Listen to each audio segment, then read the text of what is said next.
So we actually have a good 45 minutes for discussion, and I thought I would just try to raise a couple of things that might unite or bring together sort of conversations between the panelists before we then actually open the floor to discussion. And I should just note, Smita, that Gail Omvit, when she was commenting on the first Mandal this first set of Mandal debates, proposed precisely the idea of proportional representation along the lines of caste, and made the argument that this kind of false dichotomy between 50% of those who belong to the domain of merit and 50 who are coming in through the reservations policy is actually a flawed logic that produces resentment and so forth, and that we actually need to have proportional representation all down the line. But three sort of broad questions that I thought maybe either the panelists could sort of converse with each other about, or might be sort of broad arcs that bring all of the papers together. One, I was especially struck by the fact that all of the papers actually ask what the archive of Dalit life and of Dalit labor might be.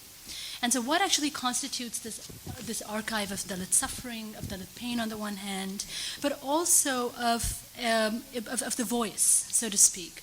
So we go from, the UN and some of the most fundamental sort of documents that produce an investment in political humanity, all the way to the literary, to the testimonial, to laws themselves, and to law cases themselves, as reflecting something about the life worlds of Dalits today.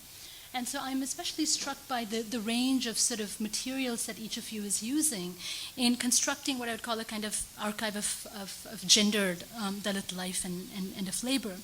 And here there are a lot of sort of dichotomies or binarisms, that between voice and body, right? So testifying to violence on the one hand, and then the kind of burdened body of the Dalit woman, something that Sudha and Roja both brought up. The difference between silence and stigma. And so a whole set of sort of dichotomies around, on the one hand, the politics of voice, and then the visibility or the invisibility of the Dalit body. And there's something quite interesting happening in the relationship between these two. And I think all of you bring this up in the forms of activism that you speak about and of political organization. The second, I think, is the question of what is happening to gender through caste.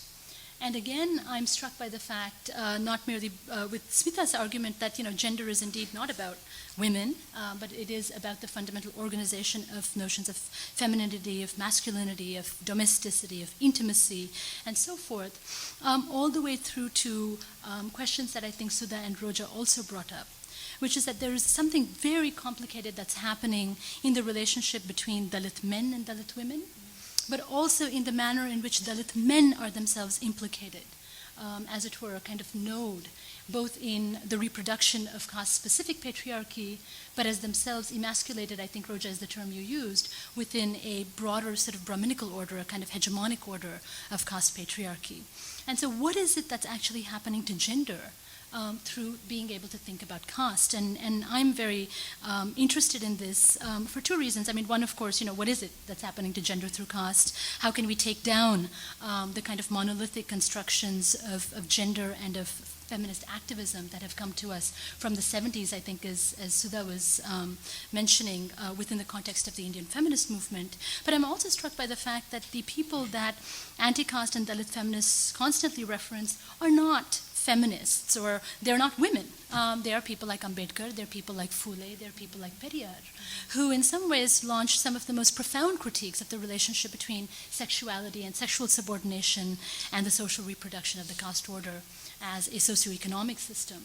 And so there's a way in which questions of caste labor, caste stigma, and the sexual labor of women were brought together, I think, quite profoundly in the writing and the thinking of some of these people. So I'm, again, interested in what that says about how we understand the relationship between gender and caste. And then just lastly, I'll just briefly end by noting this question of sort of activism and the kind of futures that are being imagined for Dalit politics, but also the manner in which Dalit politics might actually produce a profound transformation of the Indian social, whether it be from the local, and Roja, the persistence of the caste panchayat and those forms of discipline coexisting with Smita's, turn to UN and to a broader kind of human rights regime. And so as caste goes global, caste also seems to be becoming profoundly local. And so indeed what we're seeing today is a kind of new dimension of conflict between OBCs and Dalits. The Kerlanji case that took place in 2006, I think, was a very important illustration of that, of the kind of new contradictions that have emerged precisely along those new fault lines. But I think also the kinds of ways in which Dalit leadership, the Dalit leadership today, is itself implicated in not being responsive to some of these very important questions of sexual violence and the sexual defilement of Dalit women. And that happened very much in Kerlanji, I know, with the RPI and some of the important members of the Dalit leadership there. So what is the kind of new relationships between the local and the global that are also being produced precisely by these forms of activism? So, anything. Maybe if you want to take some time, and then, and then we can collect some questions. Yeah. Okay. Shall I start? Okay. I would like to reflect on one aspect more importantly. Dalit women issues and the mainstream feminist movement. This is what, disturbs me for several reasons, that during anti-Mandal agitation, women were in procession, taking processions against the Mandal Commission, the dominant caste women. And I'll start rather with the Hindu Code Bill, where Ambedkar was talking about rights for women, the right to adoption, property rights, more importantly the property rights, which we are talking about still today. And when he promulgated these progressive laws and tried to codify them into a Hindu Code Bill, the dominant caste women belonging to Jan Morcha staged a protest outside the parliament against Ambedkar, raising slogans against Ambedkar. So since then till today, Kerlanji also, when Dalit women are being raped, the dominant caste women are seeing that scene and supporting their men.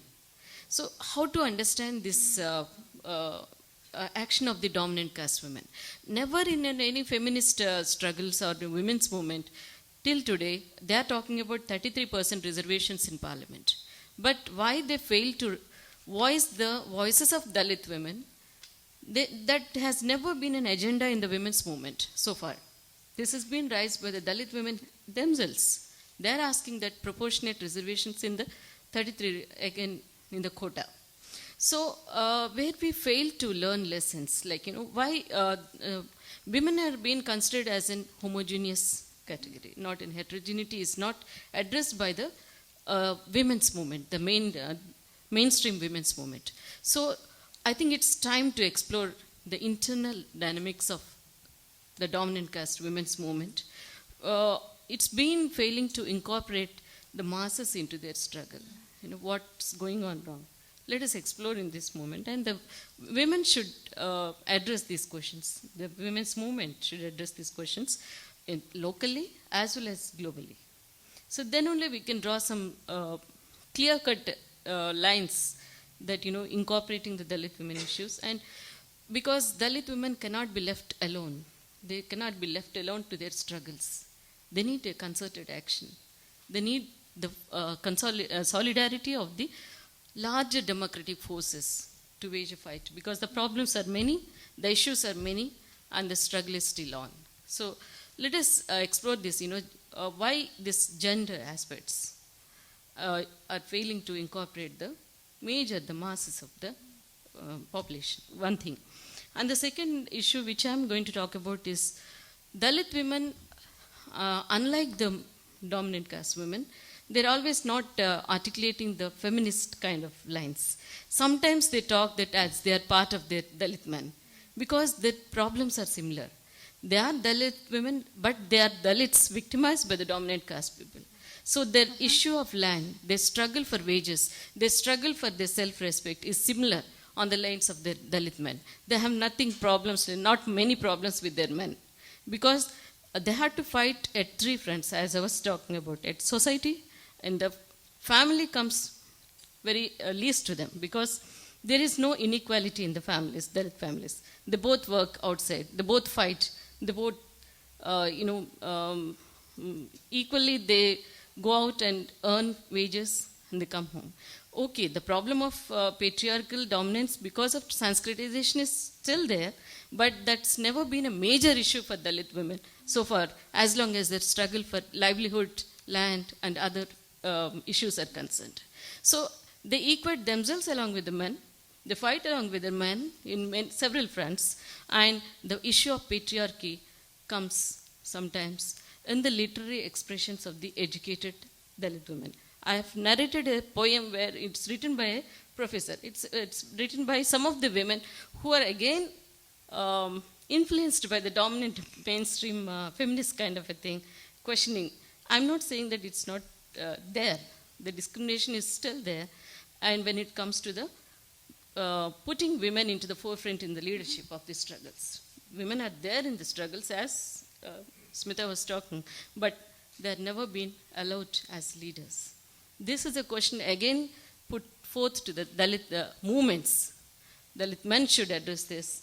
Why half of the population is still not given the space, enough space in the leadership? These are the two issues which we should concentrate today.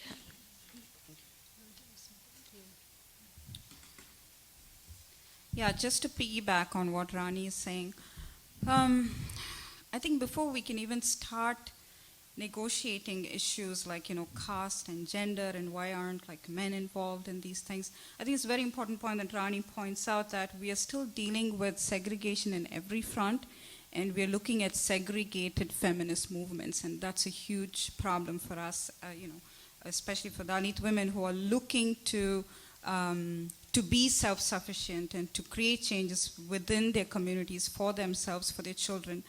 I actually had the privilege of meeting with a group of Jogani women near Chinnachatram in Andhra Pradesh. And, I was looking, as I was, approaching these women, my mind was like, really reeling with all kinds of questions, how am I going to speak to them, what am I going to say? But I never said a word, believe it. The next few weeks that I spent there, it was like, they had a lot to say. And one of the things was that we really want to stop this vicious cycle of oppression. I don't want this work to be passed on to my daughter. I don't want her to be dedicated as a Jogani woman. And they were very clear about the fact that I'm saving money for my daughter's education. But the stigma is there. When the girl child goes to school with the upper caste children, the main forces of oppression for that daughter it comes from the mothers of these upper caste children, that they shouldn't, have anything to do with her. So how do we actually, where do we even begin to deconstruct these, these deeply entrenched notions that people have? And, let alone talking about men getting involved, how do we get women's solidarity, around the issue? Even here, how many men openly declare they're feminists? It's kind of like an embarrassing thing for some men at least. And I teach women's studies classes, and I'm lucky if I get one boy, gentleman registered in a class of 40 students. And it's exciting, but, so we're still dealing with these things even in progressive cultures such as this. Susan B. Anthony lived not too long ago, and we are still fighting for women's rights here. So there are a lot of parallels we can draw, but when we talk about caste and gender, it is so deeply entrenched because it is rooted in religion, and it's always been swept under the carpet as a religious issue. So it's a very tricky dance. We need to play with that. So. Sure. I think I'll focus just very briefly on the issue of violence, if I can, and just to come back to Kailanji and other examples that were raised. If you undertook an exercise of just gathering all the English dailies in India and you read the headlines of each one of them over the course of a week, I can pretty much guarantee that there will be a number of headlines that you'll find about atrocities against Dalits in those newspapers, and atrocities that truly live up to the term atrocity. And we've heard about some of them. They don't bear repeating. What's common about all of these stories are, as has been said, the ways in which women are targeted as a collective punishment for the community. The ways in which the punishment for the crime of asserting some kind of pushing beyond the caste system status quo is meted out on Dalit women's bodies in a way that sends a message to the broader community. And you'll also find that many times they have a very feudal, very, so the ways that the violence is carried out is appalling to read about, yet it makes headlines every single day. Kerlanji had some characteristics that made it into a real national issue, but I just wanted to say that it actually wasn't a unique issue. It wasn't an anomaly. It was an anomaly only because it broke with what I see as complete collective unconsciousness about violence in India. There is a way in which it has been completely normalized, that we all open the newspapers and drink coffee in the morning or chai and read about it in a way that does not stir the conscience. And what I think, Karlanji, how it was different is that it actually started a conversation. So the other thing that you'll read when even as you're reading the same newspapers, you'll also read about Dalit agitations. You'll read about approaching the state structures, getting the National Human Rights Commission involved, bringing public interest litigation to the Supreme Court, calling on UN bodies to intervene. So even as the violence is going on and it's a response to engaging those structures, there is also a narrative of resilience that you can see in the newspapers. It's both a story of resilience and retaliation. Where I see the disconnect and where I think that a lot of the work still needs to be done is recapturing the consciousness in favor of recognizing the kind of the appalling and unconscionable nature of the violence, which has become so normalized, and especially atrocities against Dalit women, which have just become so normalized. Any one of those stories taken out of the Indian context or the context of a caste-affected country, even put into another country, would be, I would imagine, a rallying cry nationally. Yet it has become so part of the oxygen of the country that I think that's where the real work needs to be done, is to break out of that unconsciousness. I'm going to open the floor, I think, for discussion. And again, I hope all of you are okay if we collect about 3 or 4 questions, so that, just in the interest of having people ask a maximal number of questions that you can all then take some time to respond to. Please be brief with your questions and have very targeted and focused questions. I know Sivakami had a question. I think Yogesh had one. And then I see a couple of other hands here. So I'll have these 2, and then I see 2 hands over here. So in the interest of representing the room, and then we'll open up for further questions. Please, yeah. First, a word of praise. All the presentations were very good and thought-provoking. But having recognized the Dalit women problems are quite unique and different than others, how are we going to address? That's what we have been expecting, because similar conferences are being held year after year. But we have not progressed one step ahead. One thing we have been always talking about in comparison with men, they have these rights, we don't have it. Okay, the other women, they have it, the Dalits don't have it. But having identified the strengths and weaknesses of Dalit women, why don't we think little positive and creative? For example, all the women movements, general as well as Dalit, they have always negative approach. They always fight about anti-dowry. Of course, it's positive, but everything against anti-dowry, anti-infanticide, anti-foeticide, and anti-atrocities, everything anti. But we don't ask, we don't ascertain. So why don't we propose para-Olympic for rural women, especially Dalit women? And how are we going to change their pains into gains? Because after all, they have withstood so long. And I'm sure they have the moral as well as the physical capabilities that can be best utilized. And why don't we ask land and take land? Because we don't even say we ask, we take it. And we give it. I think that's called revolutionary violence. Yeah, we don't ask, we take it, we give it. So this is one. Yeah. Secondly, we provide employment to each household, one lady. So we are just dreaming about it. So we create dreams for Dalit women and other women. And Because you have a separate agenda for Dalit women, you have separate agenda for other women, then we both grow together. After all, because you have been relating to gender and caste. If women want, they can change the world. I hope you understand what it is. Yes. We can make the world colorful or colorless. It's in the hands of women. So we really need to change a lot. Thank you. Thanks. I will request, all of you to have a pointed question just so that we can collect as many as we can. Yeah, over here, I think, and then we'll move to this part of the room to Nate, and then a question behind there. Yeah. I will just add to the events, and then I'll make a small comment on that, and then I have questions. Just a question, please. Just a question, just so that we can have as many questions as possible yes, from the audience. as I mentioned earlier, that in the last 20 years we brought many recommendations to the United Nations Committee, and they give many judgments on eradication of Devdasi systems to the child labor, bonded labor, women's issues, atrocities, everything.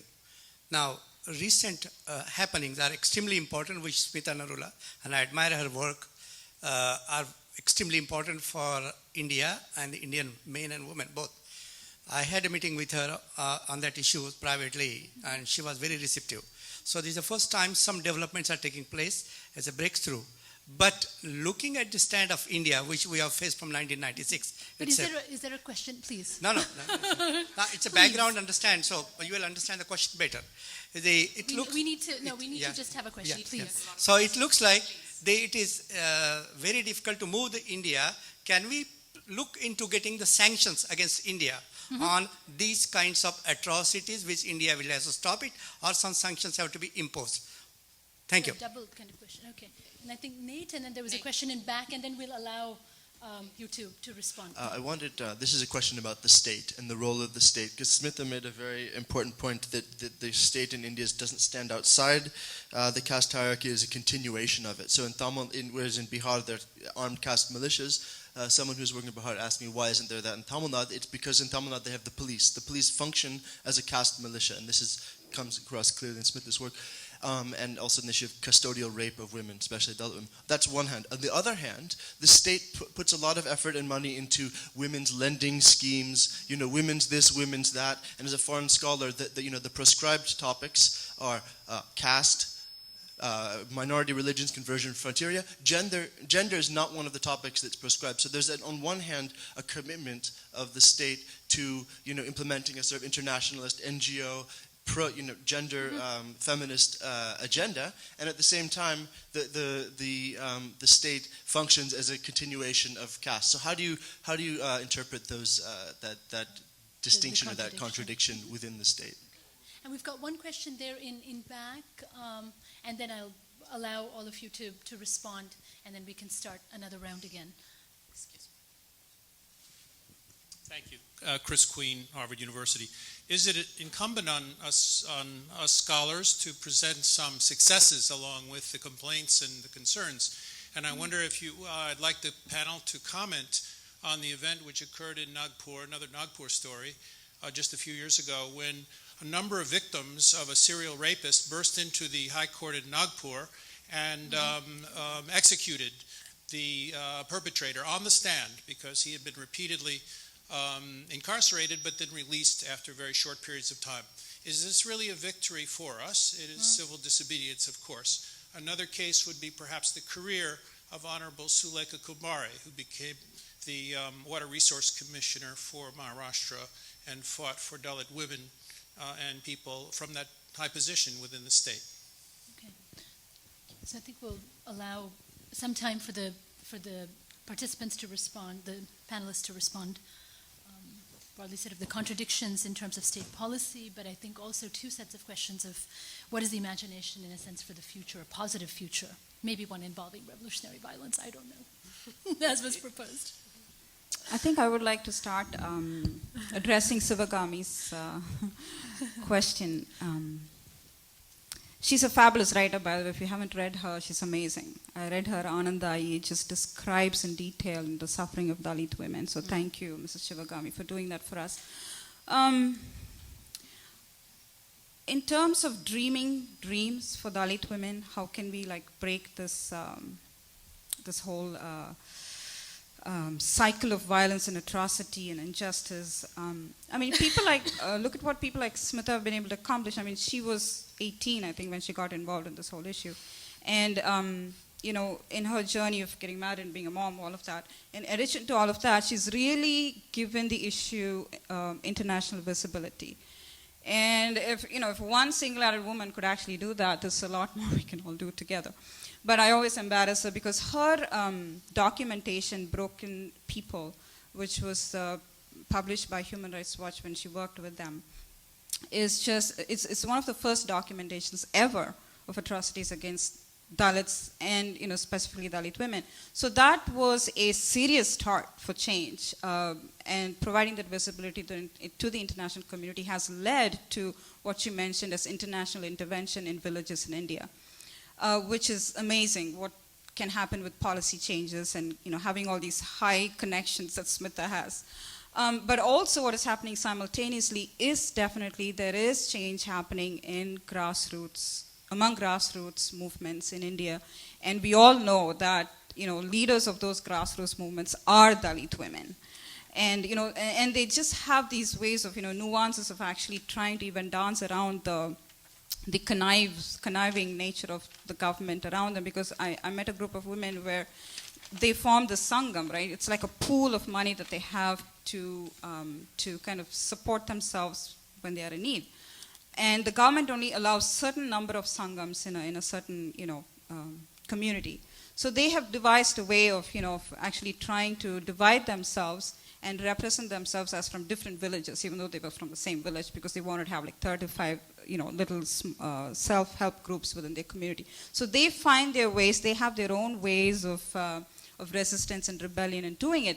And in one particular village that I was in, I wish I had videotaped that entire episode where there was a conversation going on between, you know, do the women there need buffaloes, or shall we establish a cooperative, you know, where they can actually grind their own spice powders and then market it to the neighboring markets. And that argument went on for a long time, at least 2 to 3 hours the argument went. And finally it was decided that they will have a cooperative where they'll be able to grind their own spices and market it to the local markets. And that's what is happening now. And again, it's only Dalit women who are getting involved in that, who are actually grinding the spices and doing it. So it needs a little bit of an external intervention, but the mobilization, the energy, the desire for that change comes from within that community. So just a small example I'm giving you, but there are several grassroots movements that are led by Dalit women, and changes are happening, but it will take, you know, several years for that to actually, you know, be a widespread phenomenon, but it is happening. So at least, you know, there is some light at the end of the tunnel. One brief intervention, like I would like to make Sivakami's question again. There are attempts of Dalit women who are transforming their anger into hesitation and pain into struggle. I've cited 2 examples of anti-Iraq movement and Madhur land struggle. Mm-hmm. Anti-Iraq is a classical example of how Dalit women, if they want to, can intervene into and can question the state, can contest the state also, and influence their, like, you know, their hesitation transformed into the downfall of the government, the then existing government. So that is a part of the Dalit women struggling. But what the government promised, again, it could not keep up its promise, and again it introduced the liquor into the market. So that's the irony. And next is a Madhur land struggle, where the women, they didn't allow their men to come into the struggle. They say that, you know, fearing that the Reddys will, they'll beat the men. So they themselves formed into an association. They went to the land, government land, and started cultivating it. So here also the state was backing the moneyed people, landlords. And they were supporting the landlords, not the Dalit women. And in Chundur case also, when the Chundur victims were shouting for help, the Dalit women shouting for help to the police, they said, what you'll have, you don't have any single penny into your hands. But if we back the Reddys, they'll give us bundles of money. This is the exact answer of one of the constable given to the Dalit women. See, the irony is that the state, the police, and everything, the existing machinery is not ready to support the struggling Dalit women. and how much they try to transform the lives, but when the supporting systems are not there, so they can't withstand their struggle. This is one of the point, like, there are cases where, Dalit women attempted to transform the society, attempted to transfer their own lives, but unfortunately, it's not been figured in the mainstream writings also. Their struggle is not well documented, and as well as the state support is also not given to the Dalit women. That's one thing I'd like to. Sure. Excuse me, just a second. We'll take a set of questions. Thank you. Okay, quickly. Roja always has a way of rendering me speechless, so thank you, Roja. But, one of the things I'll say is that, the reason why I was able to play a role, and Human Rights Watch was able to play a role in internationalizing the issue, is because of the work that was already being done in the country by Dalit activists who had been waiting for a very, very long time for the international community to wake up and notice, and also by Dalit activists outside in the diaspora. I think that the tension that always exists is you want to name the problem. So you want to lay bare the narrative of the violence, but you don't in the process want to depict a perpetual state of victimhood. And the challenge then, coming back to your question, becomes how do you put out these narratives about violence because exposure is necessary. It is diminished, but there is still the perception of India as the world's largest democracy, as a very successful affirmative action and constitutional project that needs to be defied and undermined. But beyond that, then the prescription turns to making demands on the state, and going to Nathaniel's point that the state itself is not really necessarily where salvation lies. Even the Hague International Conference on Dalit Women, I have their statement in front of me. They're asking for enactment of domestic violence legislation, for registration of land in the name of Dalit women, for, interestingly, for education programs on caste sensitization and elimination of caste discrimination. The demand is always to the state to please deliver something, and that's the limitation of human rights law. And I think what you're turning to is the much more important project of actually claiming, but also naming the civil disobedience that goes on every day. And it's an act every day. For a Dalit child sitting in the front of a classroom is an act of civil disobedience. Getting up and wearing certain clothing and crossing a village line, breathing, drinking tea from a separate tea, those are all acts of civil disobedience. And those need to be now, I think, memorialized as much as the violence has, and I think that's where we need to shift in our descriptions, myself included. On the sanctions point, I didn't want to leave that question out. I think sanctions have the potential to send a very powerful message, but I'm always concerned that they end up hurting the very people that you're trying to support. So that has not been a strategy that we've taken internationally. So we'll open the floor again. There's a question here, and then we'll come back. There was one back there too, and we'll come to that. Yeah. I just wanted to ask. It seems like just as the women's movement has its, doesn't include Dalit women. I also see that Dalits are I come from UP, from Lucknow, and Mayawati is our chief minister, and she's the most prominent Dalit woman, very powerful woman. And I don't see anyone. Someone of her position could have done a lot of change, but she seems to be co-opted into, making statues of Kanshi Ram and elephants and what have you. I mean, I see her work in Lucknow, and there seems to be no articulation from Andhra to UP to, I don't know how to think of it, that the Dalit movement itself, we keep using this word as if it magically represents everyone and they're all together, but I don't see that just coming from UP. Thank you. Okay, question there. There's a question here. Just a second, we'll come to you in a moment. Yeah. Go ahead. Oh, okay. Oh, hi. My name is Kathleen Thomas. I just have a quick question. Okay. You spoke about this silence that these women have. I mean, it was like horrifying, the stories of how they're really like forced and terrified into keeping silent. And I was wondering, in your experience, where you have noticed that women have found a safe space to break this silence and that it's been successful. So thank you. There's a question here, I think. Janaki? There's a question here. Wait, excuse me. Sorry. Gender We heard a lot of depressing things here, but these things are not heard in Kerala. Do you have an explanation for that? like Venus. The flip side of Venus' question, I guess. One more? There's one more question, yeah. Yeah. You should answer the question.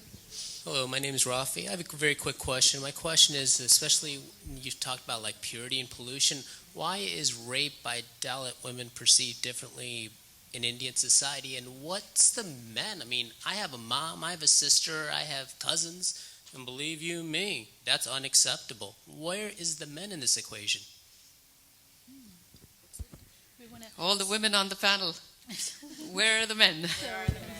So gender, caste, and region, so there are kinds of differences in what's happening with Dalit activism itself. I think there's a question about silence and safe havens, and maybe related to that, what are the men doing, if indeed they ought to be doing something?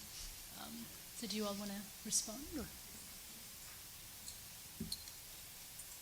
Anybody want to respond to? You want me to? Oh, Any- yeah, to any UP. of you. Okay. Especially, I think Reena's question yeah, about the- why are we seeing such different shapes to the Dalit movement today? See, we have Dalit women has not reached a stage where you can work out for a concerted action and a coordination consolidation on all India basis. Ruth made an attempt, but largely confined to organizing seminars and symposias, and it's not percolating to the lives of the ordinary Dalit women. That is a major drawback which I could see in Dalit women's movement itself. This is one of the points which Dalit women movement need to address. And the issues are local, so they are dealt in local level. And the situation of Andhra may not be similar with the situation of the UP or any other place.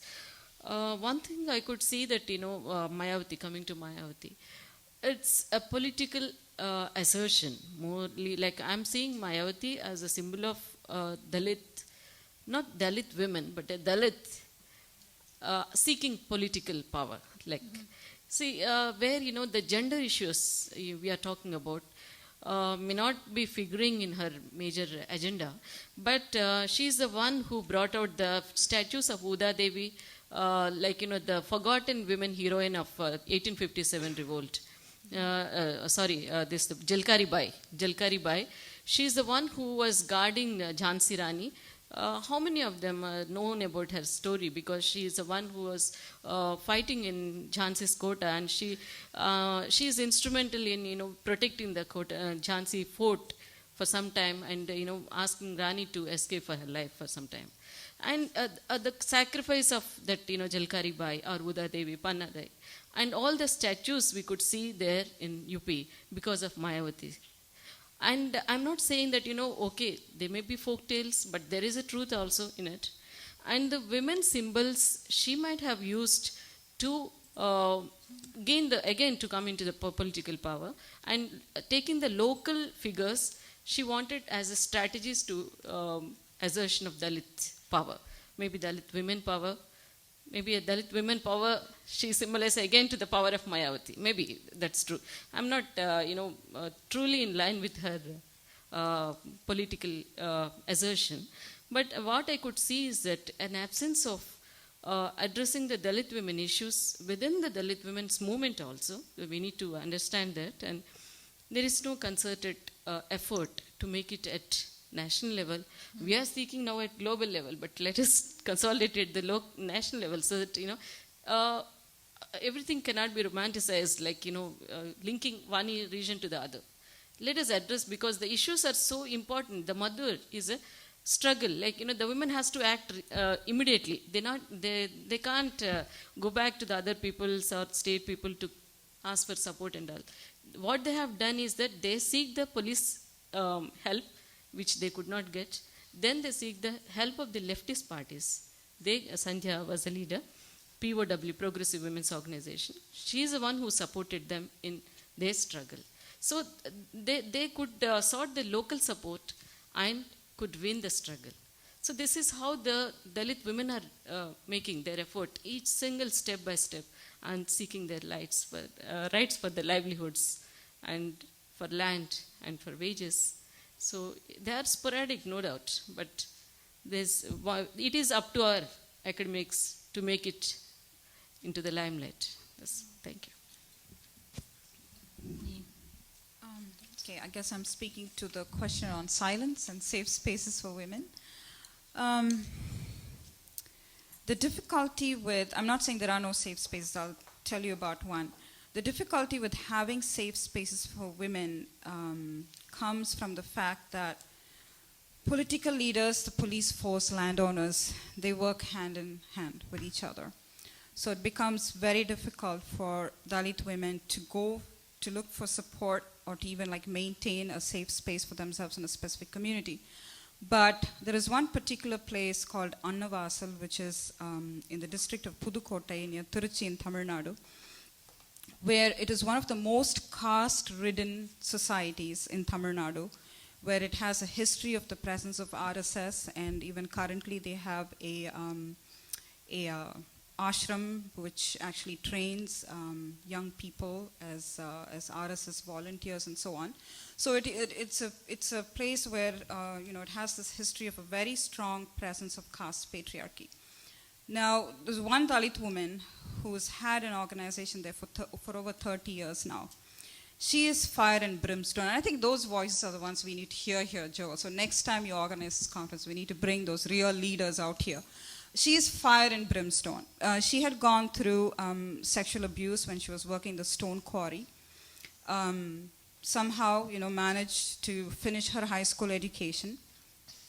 Went to the nearby college, couldn't really finish college due to financial issues, but just decided that, she was going to start an organization to address the same issues that she had gone through. So she started this organization called Dr. Award, which is for Dr. Ambedkar, Women and Children Regeneration and Development or something. She has a long title for it. But it is meant to be a safe space for Dalit women, where young Dalit girls can go there and get legal advice and legal help. And starting small, she's now built an international network for her organization. And she has young girls there as staff working for her, girls who have gone through sexual abuse, who've gone through all kinds of, physical mutilation and things like that as part of, violence against Dalit women and their communities. So they now work for her and with her, and they are their own moral and social agents. And so that pronunciation of women, Dalit women as social agents becomes her sort of primary goal and purpose for that organization. And such initiatives are possible, but it takes a long time to build, because she has managed to build that credibility with the police force, with the political leaders there, and so she's kind of built that safe wall around her. But once that breaks down, then it is going to be problematic, but she doubts if it will, because she's really built that credibility for herself. So there are spaces. We've got, I think, about 6 minutes, so maybe we can take a couple of questions and then allow our panelists to use their responses also as a way to maybe make some final thoughts, whatever you feel either you have not been able to say or is something that you really would like to reiterate. So we'll do that and bring things to a close. Anupama, we didn't answer his question on Kerala. Oh, sorry. I don't know who asked. I'll take a stab. I mean, I think that obviously some of the issues play across a little bit differently across states, but I think that I think it's a myth that it's not an issue in Kerala, and I can point you to some documentaries and documentation to say that it actually really is. Quiet industry, women are fighting. Right. And I will be happy to talk to you about some of those sources, but I think that Kerala is often used as an example to represent something that I don't think it does, as does West Bengal. Yeah. Yes. Yeah. There's a question here, and then there's a question here in the front. So 2 brief questions, just so that we can give all of our panelists a chance to wrap up. Okay. Thank you, Professor Janki. I have been asked. I am V.K. Chowdhury, and have been member of here Vision organization for a long time. We conducted this kind of seminar here in Colombia also. And quickly, I will not talk about my organization, but I'm surprised, and I have question to everybody sitting in the front, that main cause of India's discrimination is a religion, and that point was not discussed. Although Mrs. Singh brought that issue, Professor Narula brought touchable, and these are the touchable who have the sanction from the God to do it, because those gods have done this. No God, all three gods have read woman. Okay, so why is the gender Religion. panel not addressing the subject of religion? Religion. And There's a question here in coming the up front as well, so we're still dealing with the question of why the Dalit women's movement is so very different across the different regions of India. Yes? Okay. Alfred Steppen, Columbia University. I have a different question, right? Okay. This is for Smita. Given your great experience in Human Rights Watch and your focus on human rights law, could we go back to this question that India says, look, this is a domestic matter. And in all your experience, do you have any insight where you're probably going to get most leverage in the international system in response to this question, stay away, this is a domestic matter? Which is another aspect of this. So we have a, Smita, if you wanted to respond, and then all of you can take a minute to make some final comments. Sure. So I think India's position, saying that this is a domestic matter, and it is accompanied by another position, which is to always say that caste is not race, and therefore does not belong in the international community's conversation. And that's a misguided and actually a misinterpretation of international human rights law, and it's assuming that various conventions only talk about race and don't include caste. What India has inadvertently done by doing that is that it's actually thrown fuel into the fire and actually created a firestorm on these issues in a way that has allowed for conversations to take place internally. And it's been on opinion pages in the Times of India. It's been, different academics have been forced to take different positions. So there's a way in which a conversation about caste in India was forced by the fact that India had such a recalcitrant position. Ironically, if they had wanted it to just go away, they should have just said what many other countries say to the UN: yes, we have a problem, thank you for your help, we'll take it, and we'll try to work on it. But that's not what they did. So just to point out that they have actually been very helpful to us in our Yes, work. we're ratcheting up the demand, yeah. The second, in terms of the leverage points, and this goes back to who are the different actors. I think that there actually is, and Ramaya, who's actually written about this issue of globalization as being, has talked about the discontents of globalization are talked about quite a bit, but there is a way in which the entry of foreign actors into the Indian space and approaching those foreign actors who do not bring the caste baggage with them as bringing affirmative action or diversity or certain types of conversations about it inside has been a good leverage point. Also, just the bilateral agreements between the EU and India have been used as ways to insert human rights language. And I think overall on the international scene, and this goes back to the silence, the question of where is there safe space, the international community, in a way, has been a safe space for Dalits, because when you are so marginalized at home and not heard, and where these daily atrocities we've been talking about get so normalized, you have to leave the scene that you're in and almost reach outside for it to be even recognized as an atrocity. So even the ability to bear testimony and to give testimony in front of international tribunals, I don't want to understate the importance of that, and understate the importance of human rights as an organizing tool. Even if on its own and just having an international treaty isn't going to do the job, the very ability to be able to use human rights as a unifying language across states and across Dalit activists, it's a common language that transcends cultural, linguistic, and other issues that have been used as an organizing tool within. So to say that that's actually been and continues to be a very important part of the movement, including for Dalit women. I think we are at 4, and I think we're going to have to wrap up and allow some of the sort of lingering questions around religion, around the specificity of region and how this has inflected the nature of the Dalit feminist movement to maybe take place around coffee. If any of you who've asked questions for which you've not received adequate answers would like to come up,